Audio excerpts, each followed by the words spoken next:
আজকে একটা খুব গুরুত্বপূর্ণ পোস্ট নিয়ে কথা বলবো। সুরজিৎদার একটা পোস্ট নিয়ে কথা বলবো। জিদ্দার ফ্যান সুরজিৎদা, তার একটা পোস্ট নিয়ে কথা বলবো। সে খুব গুরুত্বপূর্ণ কথাগুলো, খুব তেতো সত্যিগুলো সামনে তুলে এনেছে। আমার তো মনে হয় অ্যাটলিস্ট তিনি খুব সত্যিগুলো সামনে তুলে এনেছে। আমি একটা ভিডিও বানিয়েছিলাম কোন কোন অন্যায়গুলো জিদ্দার সাথে হয়ে যাচ্ছে। এর নেপথ্যে তো অন্য কাউকে দোষারোপ করা যায় না, যে এর নেপথ্যে দেবদা, এর নেপথ্যে বুম্বাদা, এদেরকে দোষারোপ করে কোনো লাভ নেই। আমার মনে হয় দোষারোপটা করা উচিত যে যারা এই এই পুরো বিষয়টা সিস্টেমে রয়েছে।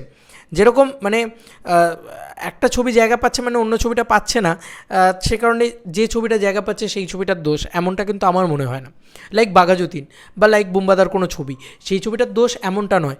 দোষটা হচ্ছে টিভি চ্যানেলসগুলো, দোষটা হচ্ছে এই জায়গাগুলোর। আমি আজকে একটা কথা বলি, #বুমেরাং প্রায় প্রত্যেক দিন হাউসফুল হওয়ার পরেও সিনেমা হলে কন্টিনিউ করা হলো না। 30 দিন হতে না হতেই বেশিরভাগ হল থেকে উঠিয়ে দেওয়া হয়েছিল, অথচ দর্শকদের থেকেই ভীষণ ভালো রেসপন্স আসছিল। এদিকে অযোগ্য অথই প্রায় প্রত্যেকটা হলে দীর্ঘদিন ধরে চালানো হলো। মানছি অযোগ্য অথই ভালো চলেছে, অথই ছবিটা তো চলেনি, অযোগ্য ছবিটা মানছি ভালো চলেছে, তো তার মানে বাকি আরেকটা ছবিকে তো তুলে নেওয়া যেতে পারে না 30 দিনের মাথায়। তার মানে বুঝতে পারছো অন্যায়টা চলছে। আমি এখানে কিন্তু বুম্বাদাকে ছোটো করছি না, আবার বলছি, পয়েন্ট টু বি নোটেড, যারা বুম্বাদার ফ্যান্স রয়েছো বা যারা দেবদার ফ্যান্স রয়েছো, প্রত্যেককে আমি কোথাও গিয়ে কিন্তু এই মানুষগুলোকে, এই লেজেন্ডারি পার্সনদের ছোটো করছি না। এখানে তাদের কোনো জায়গাই নেই, তাদের প্রোডাকশন হাউসেরও কোনো জায়গা নেই, তাদের ছবিটারও কোনো জায়গা নেই। আমার কাছে বক্তব্য হচ্ছে পাশের ছবিটাকে তাহলে কেউ না কেউ তো করছে প্রবলেমটা। এবার দেখো, একটা একটা করে কথা বলি। প্রধান 100 দিনের পরেও সিনেমা হলে চালানো হয়েছে, কারণ প্রধান ব্যবসা করেছে।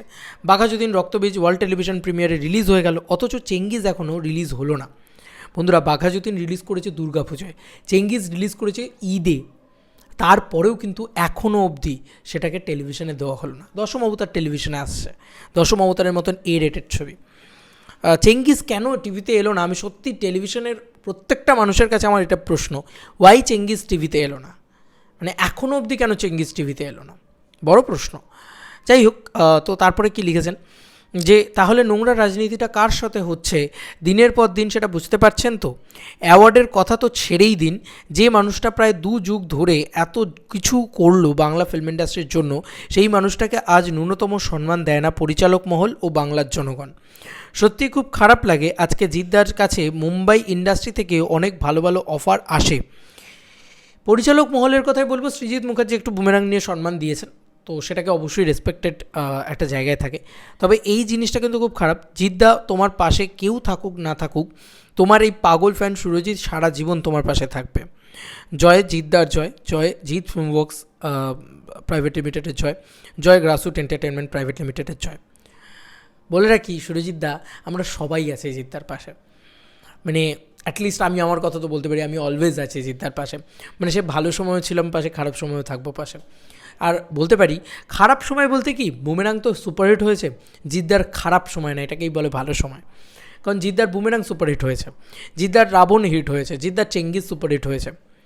দেখো, আমি একটা জিনিস বলতে চাই, আমরা হয়তো বুঝতে পারছি যে এই মানুষটার সাথে অন্যায় হচ্ছে, আমরা এইটুকু বুঝতে পারছি যে এই মানুষটার সাথে অন্যায় হচ্ছে, কিন্তু এইটুকু তো অন্যায় করে তো কেউ আটকে রাখতে পারে না, না?